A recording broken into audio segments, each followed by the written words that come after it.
Տեղական ինքնակառավարման մարմինների ընտրությունների անցկացմանը մնացել է 3 շաբաթից էլ պակաս ժամանակ։ Կառավարությունը եւ ընդդիմության մի մասը զբաղված են նախապատրաստական աշխատանքներով, մինչդեռ ընդդիմության մյուս մասը ազգային շարժումը եւ Ռուսթավի պողոտայի առաջնորդները հայտարարում են հոկտեմբերի 4-ին լայնածավալ հանրահավաքի մասին եւ խոսում խաղաղ հեղափոխության մասին։ Ինչպես Պատա Բուրճուլաձեն հայտարարել է Պալիտրանյուսի եթերում, հանրահավաքը տեղի կունենա 3 վայրերում։ Եթե նրանք խելացի են, թող մի քանի կազմակերպիչներ թողնեն դրսում, որպեսզի հոկտեմբերի 4-ի հանրահավաքը կառավարելի լինի։ Հակառակ դեպքում մենք Նեպոլում տեսանք անկարգ մարդկանց, կառավարությունը պետք է հանձնվի ժամը 8-ին, ասել է Բուրճուլաձեն։ Ինչ վերաբերում է իշխող թիմին, վրացական երազանքը վստահ է, որ հակառակորդները չունեն բավականաչափ ռեսուրսներ։ Եթե հավաքը դուրս գա խաղաղ ձևից, կառավարությունը կգործի օրենքի սահմաններում։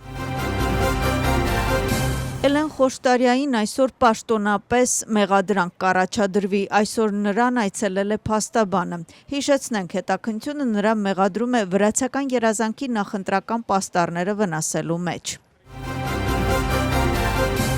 Քութայիսիում Նիկեա փողոցում նորակառույց բնակելի համալիրում 720 տեղահանված ընտանիքին տրամադրվել է լիովին վերանորոգված նոր բնակարաններ։ Ընտանիքներին խորհրդանշականորեն բնակարանների բանալիները հանձնել են Վրաստանի վարչապետը եւ առողջապահության նախարարը։ Միջոցառումը տեղի ունեցել բնակելի համալիրի տարածքում։ 720 տեղահանված ընտանիքների համար նախատեսված 3 շենքերի կառուցման եւ վերանորոգման աշխատանքները իրականացվել է Անակ ընկերության կողմից։ Բնակելի համալիրի բակում կազմակերպել են մարզադաշտ, մանկական խաղահրապարակ եւ մարզումների գոտի։ Ինչ պետք է արվի առաջիկա 4 տարիների ընթացքում մայրաքաղաքում առողջապահության եւ սոցիալական քաղաքականության առումով։ Կախակալաձեն ներկայացրել է իր զեկույցը եւ մանրամասն խոսել այս առաջնահերթությունների մասին, որոնք նա նախատեսում է իրականացնել տեղական ինքնակառավարման մարմինների ընտրություններում հաղթանակի դեպքում։ Ներկայացման ընթացքում ընդգծվել են վաղ փուլի քաղցկեղի ախտորոշման հետազոտությունների, թոքերի քաղցկեղի սքրինինգի եւ վահանաձև գեղձի ռադիոհոլտային թերապիայի ֆինանսավորումը։ Առողջապահության եւ սոցիալական ոլորտում նախատեսվում է նաեւ ընդլայնել Թբիլիսիի քաղաքապետարաններում արդեն իրականացվող բոլոր ծրագրերը։ Խորհրդարանի կրթության հանձնաժողովի նախագահ եւ անդամները այցելել են Թբիլիսիի թիվ 169-րդ հանրային դպրոց։ Դպրոցում կայացած պարգևատրման արարողության ժամանակ պատգամավորները անձամբ մեդալներ են հանձնել աչքի ընկնող երիտասարդներին, 1 արծաթե եւ 7 ոսկե մեդալներ։ Բացի այդ, հանձնաժողովի անդամները շրջել են նոր վերանորոգված հանրային դպրոցում եւ շնորհավորել աշակերտներին եւ ուսուցիչներին նոր ուսումնական տարվա մեկնարկի կապակցությամբ։ Հզոր Վրաստան կուսակցության առաջնորդներ Ալեկ Էլիսաշվիլին եւ Վատո Սուրգուլաձեն նամակով դիմել են արտաքին գործերի նախարարությանը, ինչպես նրանք նշել են նախարարության հետ կայացած ճեպազրույցի ժամանակ, Ռուսաստանի կողմից հետախուզվող եւ Ուկրաինային որպես կամավոր կռվող Վրաստանի քաղաքացի Գյորգի Կինոյան հատել է Հայաստանի սահմանը եւ այժմ գտնվում է կալանքի տակ։ Ընդդիմության առաջնորդները պահանջում են Վրաստանի արտաքին գործերի նախարարությունից բացատրություն այն մասին, թե ինչ քայլեր է ձեռնարկում գործակալությունը վերջինիս Ռուսաստան արտահանձումը կանխելու համար։ Էլիսաշվիլին եւ Սուրգուլաձեն նաեւ խոսել են Ուկրաինայում գերի վերցված վրացի մարտիկների պաշտպանության մեխանիզմների անհրաժեշտության մասին։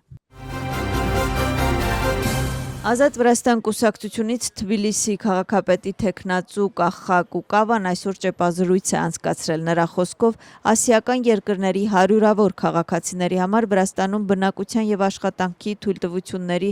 անվերահսկելի տրամադրումը լուրջ խնդիրներ է ստեղծել եւ կրճատել է տեղացիների թիվը Վրաստանի աշխատաշուկայում։ Կուկավան որպես մեկ այլ կարևոր խնդիր նշել է արտագաղթը եւ ժողովրդագրական իրավիճակը։ Ընտրվելու դեպքում քաղաքապետի թեկնածուն խոսում է խիստ սահմանափակումներ մտցնել բնակչությանը աշխատանքային վիզաների տրամադրման հարցում։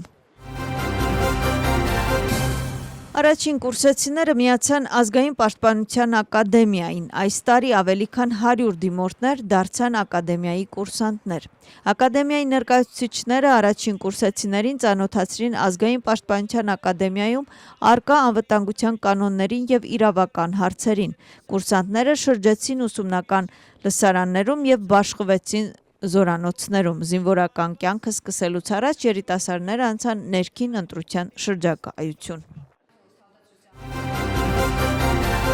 Վրաստանում տեղի ունեցավ գինու շրջագայություն, միջոցառումը կազմակերպվել էր ազգային գինու գործակալության եւ գործակալության կապալալու մարքեթինգային ընկերության աջակցությամբ։ 14 հոգուց բաղկացած խմբում ընդգրկված են ամերիկյան ընկերության եւ ամերիկյան գինու առևտրի ոլորտի ներկայացուցիչներ։ Շրջագայության շրջանակներում ամերիկացի հյուրերը այցելեցին Կախեթիում գտնվող վրացական գինեգործական ընկերություններ, որտեղ ծանոթացան վրացական գինեգործության տեխնոլոգիային եւ համտեսեցին դասական եւ ավանդական մեթոդով պատրաստված վրացական գինիներ։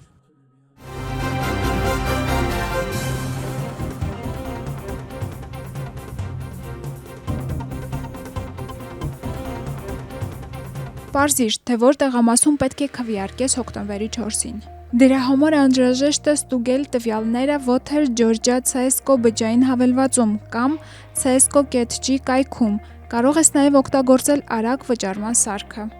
Ժամանակին ստուգիր տվյալները եւ օգտագործիր քարտեզը, տեսնելու համար, թե որտեղ է գտնվում քո ընտրատեղամասը։ Նկատի ունեցիր, ընտրողների ցուցակում փոփոխություններ կատարելու դիմումը հնարավոր է ներկայացնել մինչև սեպտեմբերի 16-ը։ ԿԸՀ ընտրությունները ընդհանուր գործ է։